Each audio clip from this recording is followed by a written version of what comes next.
I watched every single anime from the spring 2023 season, and here are some of the best ones that are worth watching. Last season was really weak. Other than Body That Is There was nothing else that I watched. But this season we have an amazing shonen grid, comedy, a bunch of sequels, isekai, romance, boobies, and a lot more.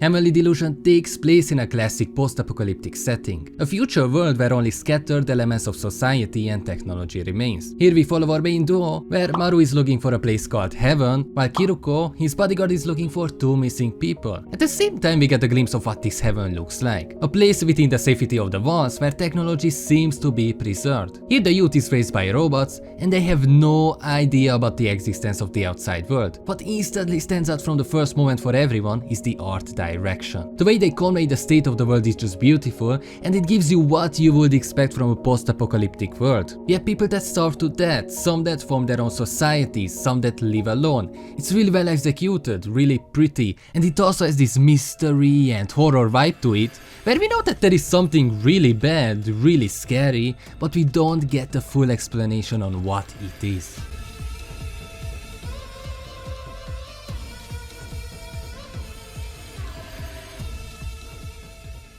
But you know what else is really pretty?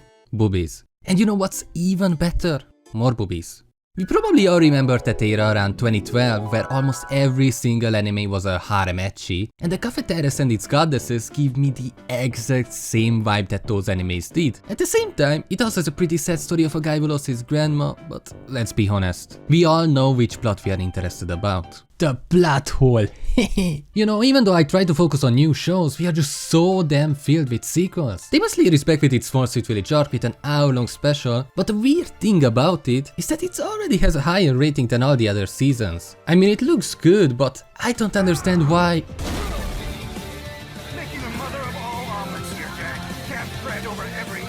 The first episode was actually really good, but there was this one scene that felt like those dramatic Indian movies.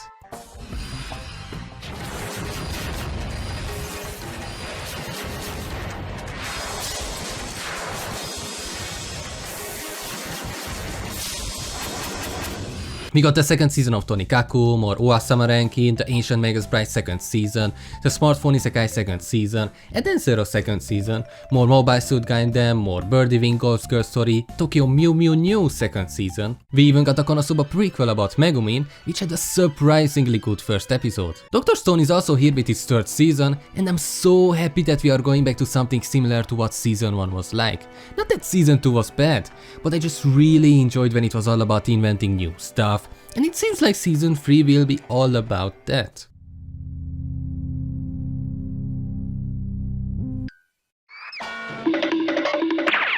Bloody hell, what the fuck are you doing here? I'm bloody knackered. Have you ever felt tired all day yet wide awake at night? Well, Insomniacs After School presents this exact feeling. Our main character, Nakami, has insomnia. He's just always tired and sleeps whenever he can. One day, he had to pick up some boxes from the observatory where he found the girl sleeping. They both freaked out and she tried to run away, but the door got locked from the outside. Thanks to that, they were able to talk through what exactly just happened. Why was she sleeping there? And they figured out that they both have insomnia. She's quite tidy, innit?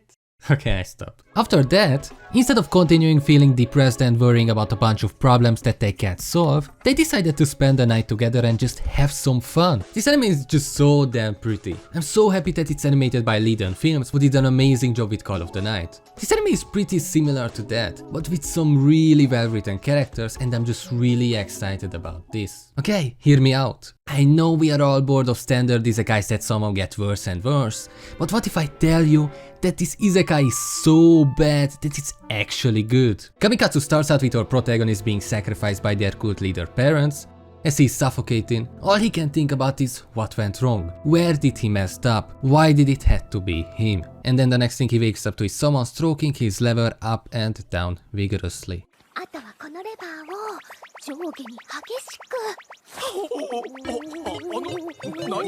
The only way I can describe this anime is as a dank meme. Just look at this CGI monster. There is absolutely no way this is not in purpose. Just look at it. What the fuck is that? But if you want an actual standard isekai, then the Aristocrat's Otherworldly adventure, Serving Us Who Go Too Far, is as isekai as an isekai could get. I mean, let's see. Did the main character die in a really stupid way? Yep. Did he reincarnated as a kid? Yeah. Is this world with swords and magic? Is he stupidly strong for no reason? Seems like it. But if you want something that is a bit more unique, then the legendary hero is dead is not it. It's so bad, but I just wanted to show you this one clip. Barbecue ですか。お肉大好きなんですよね。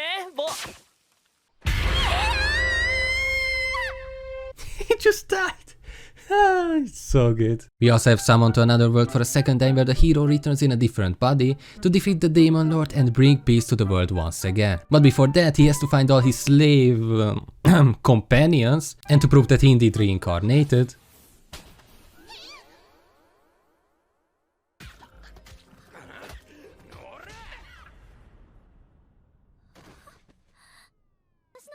what are you doing? You're supposed to be dead. Where the fuck is he going? If you ever wondered about how to turn into a Sigma male, then this anime shows it step by step. Step 1. Find a random door in your grandpa's house. Step 2. Kill a level 300 ogre. Step 3. Go back to sleep. Congrats, now you are officially a Sigma male.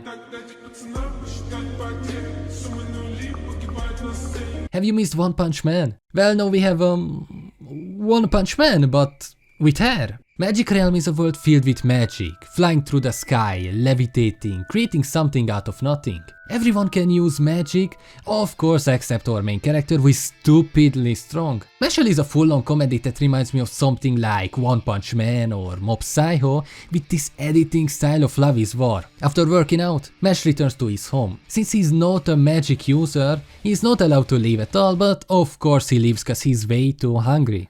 Fast as fuck, boy. On the way there, the wind shows his face, revealing that he isn't marked. As the authorities question him about it, his grandpa saves him, but they follow them and even threaten to kill them. Despite not being a magic user, Mash beats up all of them. Realizing that they can't beat him, the magic police makes a deal with him that he either enrolls in a magic school and become a chosen one, or they will hunt him down for the rest of his life. This whole episode was filled with comedic scenes, which I found pretty entertaining, but it's not for everyone. It might be too much for you. Maybe it's not your type of humor. It also has a lot of serious moments like the backstory of the grandpa, which overall makes you feel more involved with the story itself.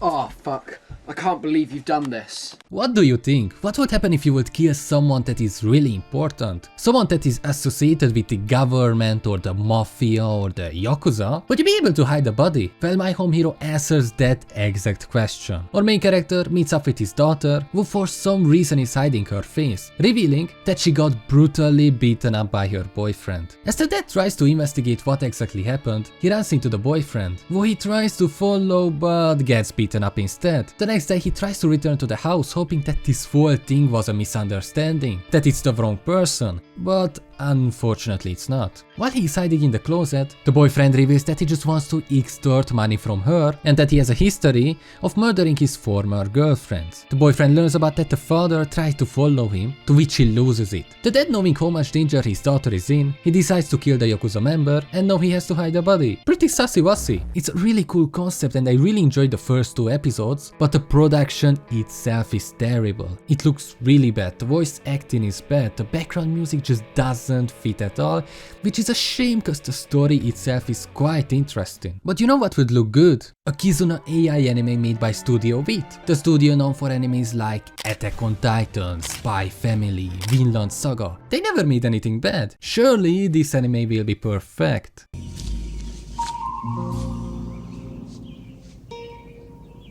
What the fuck is this piece of shit? Hell's Paradise, made by Mappa, is one of the most hyped up anime of this season, the final piece of the big three. But will it be able to live up to the hype? Gabimaru the Hollow, a ninja of Iwagakure village, known for being cold and emotionless, was set up by his fellow ninja and is now on death row. Tired of killing and betrayal, he wants to die. However, no method of execution works on him, because as much as the seemingly apathetic Gabimaru refuses to admit it, he does have a reason to leave. He wants to return to his wife, who was the reason why he softened up and failed to be an effective assassin. Thus, he refuses to die. A famous executioner sees this and has a proposal for the ninja. He wants Gabimaru to join an expedition to an island south of Japan in search of the elixir of life in exchange for a full pardon by the shogunate. However, this island isn't a normal island. It's believed to be paradise. However, the island is full of mysteries and the exploring team, consisting of those marked for death, might not be fully prepared to handle them. It's a really cool concept with a pretty much perfect adaptation so far. However, it's not really comparable to Chainsaw Man or Jujutsu Kaisen. I don't know what, but something is just missing from it. So far it's pretty good, so maybe I just need to see more of it. We are also filled with a bunch of romances this season. My love story with Yamada-kun is a pretty entertaining romance about an extroverted girl and an apathetic gamer. It teaches us a pretty important lesson that a PC will always be a gamer's #1 love. We also have Dangerous in My Heart, which is literally Nagatoro, except our main character is mentally ill and wants to kill everyone. Yay. What was that? You touched my stinger. No, we have to marry each other. I think we ran out of milk. A Galaxy Next Door is a pretty normal romance about a mangaka and his assistant up until they got teleported into outer space. It's really generic, yet the characters itself are pretty entertaining and I really enjoyed it so far. But if I have to pick one romance this season, it has to be Skip to Loafer. Mitsumi always dreamed about leaving her small town to go to a prestigious university and make positive change in the world. However, she never thought about how overwhelming going to Tokyo could be. The whole anime is just so damn cute and I definitely needed something wholesome after watching.